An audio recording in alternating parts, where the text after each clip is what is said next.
শ্রমিক ভাইরা তাদের স্ত্রী সন্তান নিয়ে সারাটা দিন হাড় ভাঙা পরিশ্রম করে আর পারিশ্রমিক পায় হয়তো যৎসামান্য।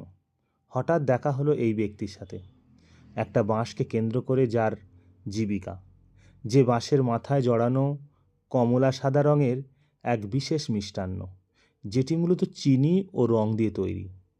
এই বস্তুটি টেনে টেনে লম্বা করে তা দিয়ে গোলাপ, হার, বালা কত কী তৈরি করে দিচ্ছে গ্রাহকদের। এই হয়ে গেল গোলাপ ফুল, এই 10 টাকা। না না, এর সাইডে কাজ আছে। কাঁটা কাঁটা করে দিতে হবে ভাই, কাঁটা না করলে গোলাপ ফুল তুলতে হবে না, কাঁটা তোমায় দিতেই হবে। হার নিলে কত গো? 5 টাকা। হার 5 টাকায়? বাবা, সোনার দাম বেশি, মনে হয় সোনার সোনার দাম কম।